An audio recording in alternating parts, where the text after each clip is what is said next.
Why are you afraid of the dark, even when you know there's nothing there? You know there's nothing in there. You know it clearly, and yet your heart beats faster.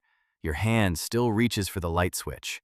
Your eyes still strain to see through the darkness, as if staring long enough will either reveal something or prove there's nothing there.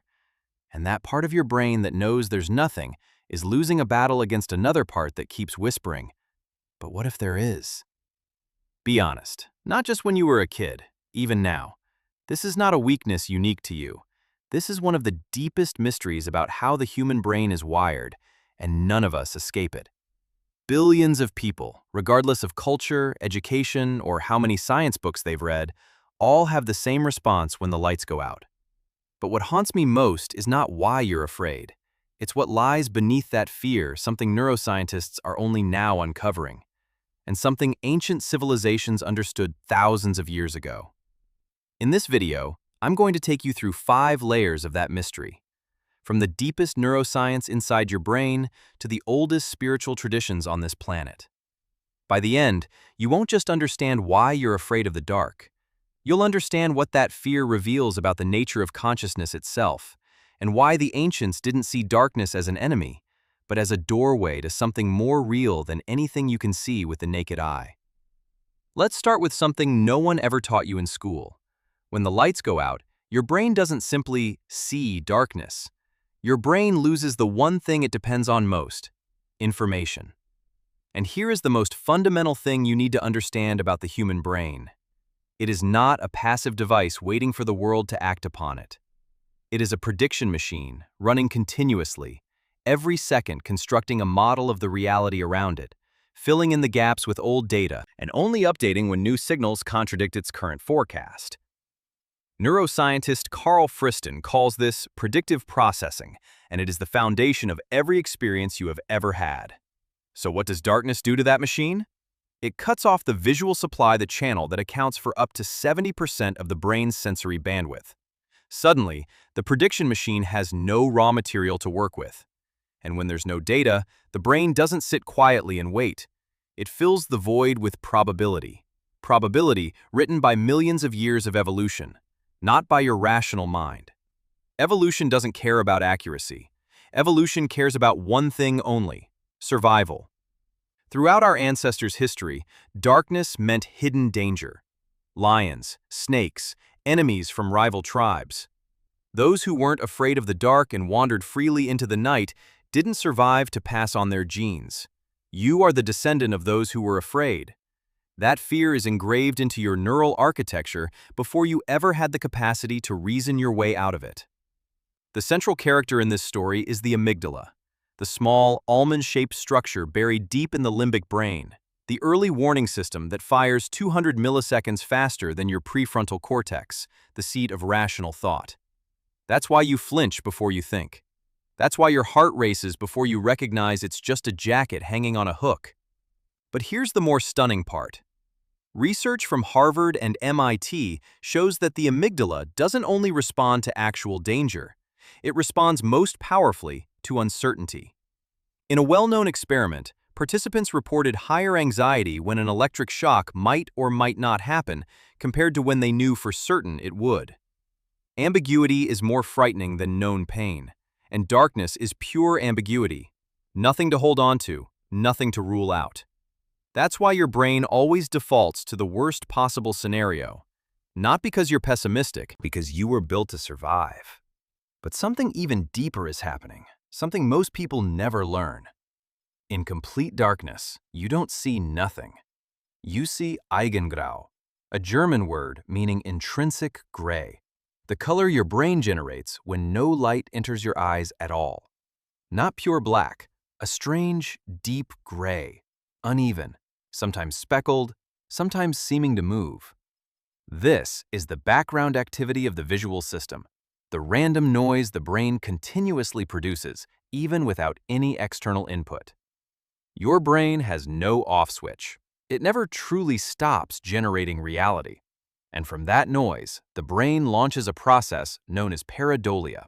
In its most extreme form, the tendency to find familiar shapes, especially human faces, in random patterns. You see faces in clouds, in wood grain, in the uneven surface of a wall. This is an evolutionary mechanism. Fast face recognition is a survival skill, and the brain is strongly biased toward false positives over missed detections.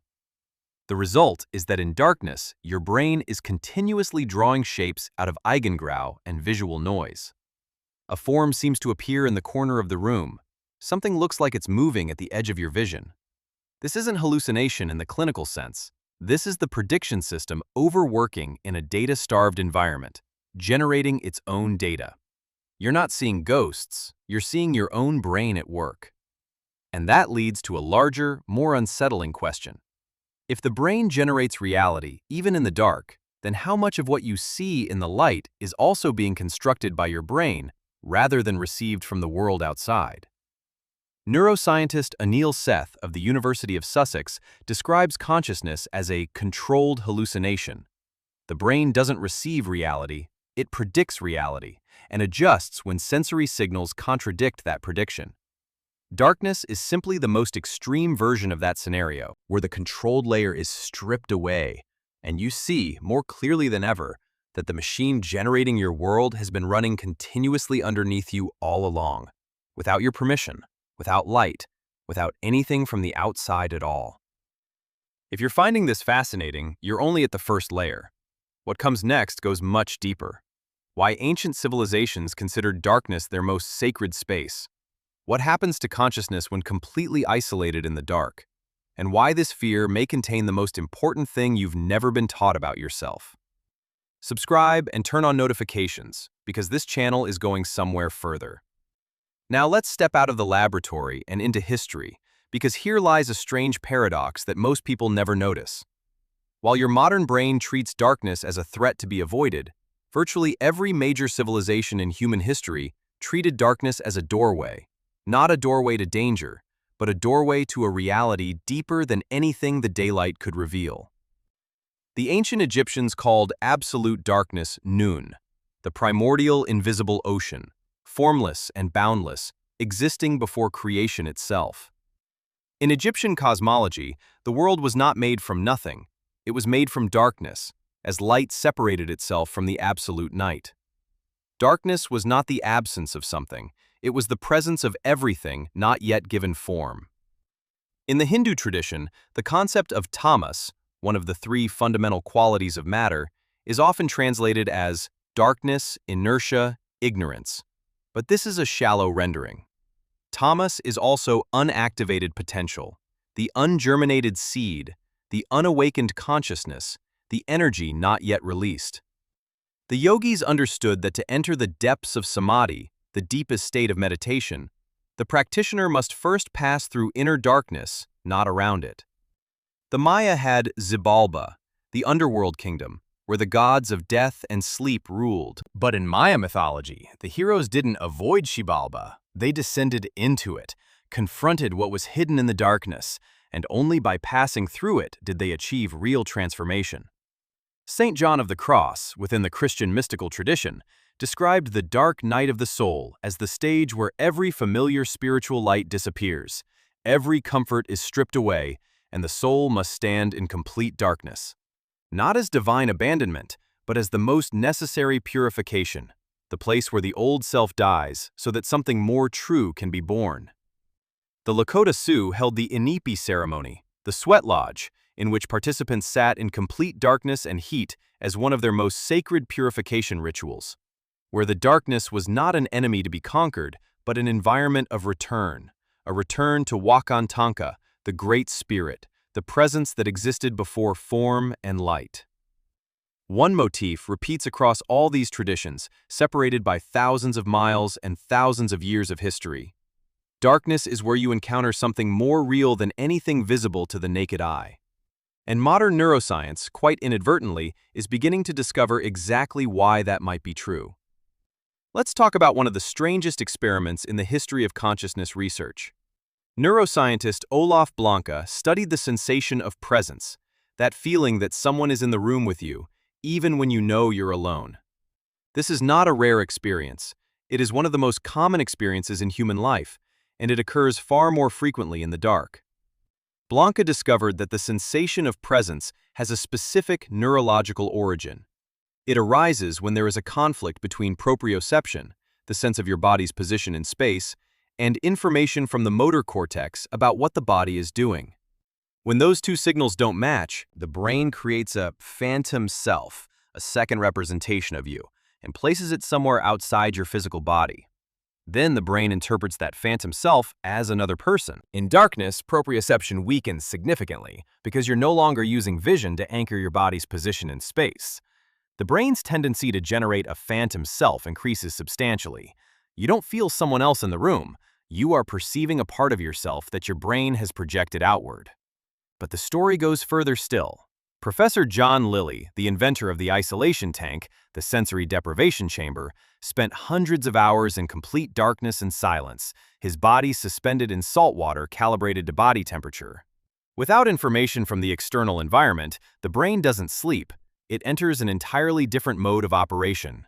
The default mode network, the neural system active when you're not focused on any specific task, becomes extraordinarily active. This is the network associated with self-awareness, memory, imagination about the future, and most critically, the sense of the self. With nothing external to hold on to, the self loses its boundaries. The line between I and not I begins to blur. Experienced meditators describe this as the state of Rigpa in Tibetan Buddhism, pure awareness, unattached to any specific content. The Sufis call this state wajid, the divine dissolution in which the personal self no longer stands as a barrier between the person and reality. And here is what modern neuroscience says about all of that.